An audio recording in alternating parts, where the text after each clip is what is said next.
He was a good provider. He needs you to know that first. Not as an excuse. Not as a defense. Just as a fact. Every bill was paid. Every school trip was funded. Every birthday present was wrapped and under the tree. The heating was always on. The fridge was always full. The car was always there for the school run. Even when he could not be the one driving it, he provided. That was the word he used for 30 years. Provider. He had learned it from his own father, who had learned it from a long line of men who showed love through presents of money rather than presents of themselves. He did not know there was another way, or, more honestly, he knew. He just did not know how to do it.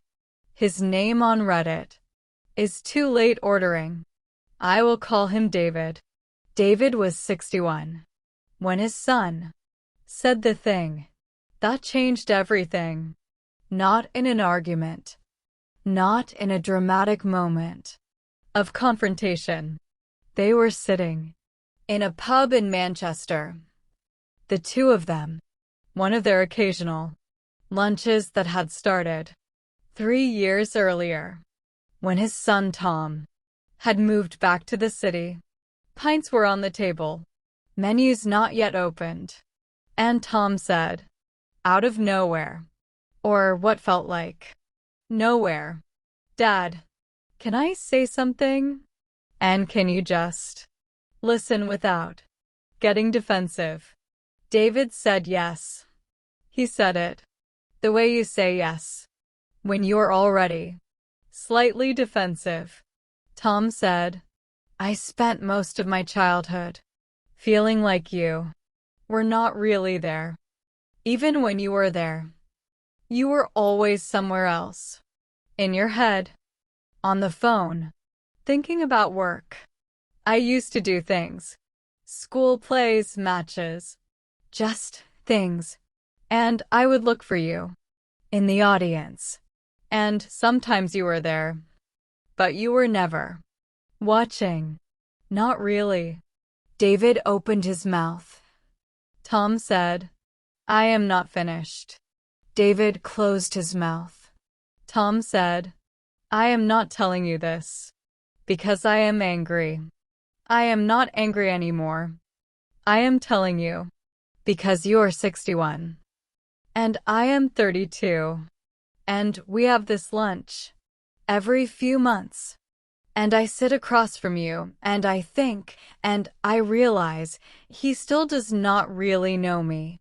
And I do not really know him. And I do not want to be 60 and realize we never fixed that." He picked up his pint, took a drink, and said, "That is all. Now you can talk." David sat with everything his son had just said for longer than was comfortable, for longer than he would usually allow silence to sit at a table. And then he said, "You are right, 3 words, no qualifier, no but, no explanation, just, you are right." Tom looked at him like he had been expecting something else entirely. David said, "I do not know how to explain why I was like that, without it sounding like an excuse, and I do not want to make excuses, so I will just say, you are right, and I am sorry, and I would like to know you if you will let me." Tom said nothing for a moment, then picked up the menu and said, "I am having the burger." David said, "I am also having the burger." And that was, in its quiet, completely ordinary way, the beginning. I want to go back, because this story does not start in the pub, it starts 30 years earlier.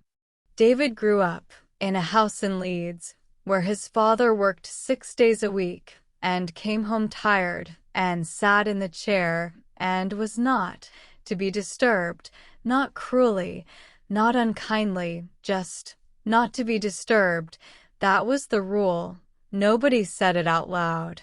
Everyone understood it. David had grown up Understanding that the man who worked was the man who loved you, and the way you showed gratitude for that love was to not need anything else from him. So David learned not to need anything else, and when he became a father, he became the chair, not deliberately. He did not sit down one day and decide, I will be unreachable, and I will be present but absent. I will provide everything except the thing that costs nothing. He just replicated what he knew, because we almost always do, until something makes us stop. For David, that something was a Tuesday lunch in a pub in Manchester, 30 years late, but there. He wrote on Reddit in a thread asking, what was the hardest thing you have ever heard from someone you love? He wrote, my son told me he used to look for me in the audience, and I was there, but I was never watching. I have thought about that every day since, every single day, the looking for me, the finding me, the me who is there, but not watching. I had no idea, I genuinely had no idea, that being there was not the same as being present. I thought showing up was the whole thing. I did not know there was more to it than showing up. That is the thing I would tell every father reading this. Showing up is not the whole thing. Being in the audience is not the same as watching, and the difference. Your child can feel it from across the room, even when you cannot. After that lunch, David started showing up differently. He called Tom on Tuesdays, not with anything specific, not with news or updates or questions about the future, just to talk, to ask about his week, to listen to the answer fully, without thinking about what he was going to say next, just listening, which was, he discovered, something he had never really done before, not properly. He went to Tom's flat for dinner one evening. Tom cooked something simple, pasta, and David sat at the kitchen table and watched his son cook, 32 years old, and thought, I do not know when he learned to cook. I do not know who taught him. I do not know most of the things that made him who he is, because I was not watching. He said this to Tom, just said it out loud over the pasta.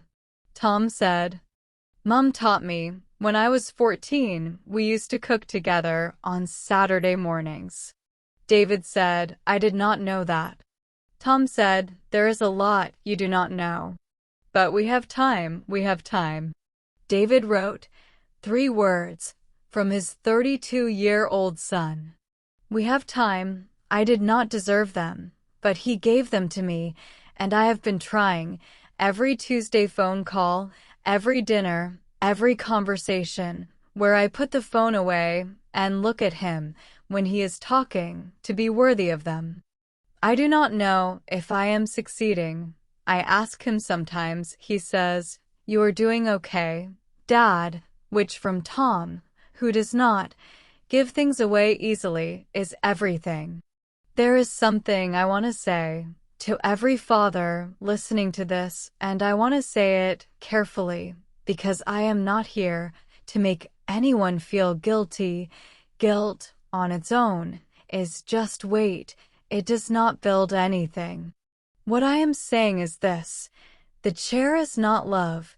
The provision is not presence. The being there is not the same as being there. And the children sitting across the room, looking for you in the audience, can feel the difference, even when you cannot. It is not too late to put the phone down, to listen when they are talking, to say, tell me more, to sit in the kitchen while they cook and learn something new about who they became while you were somewhere else.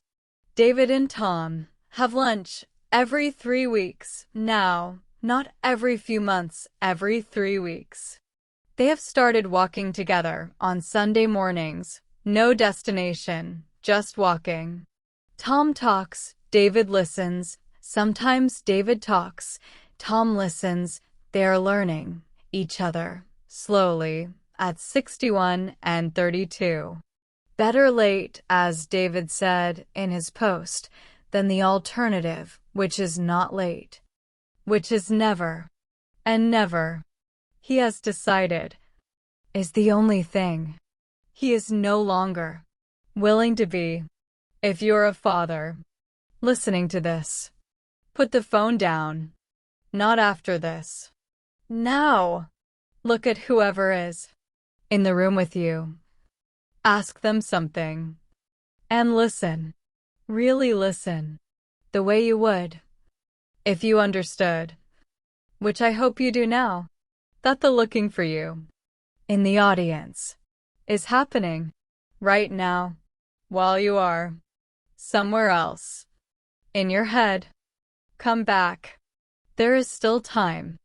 Just come back. Thank you for listening.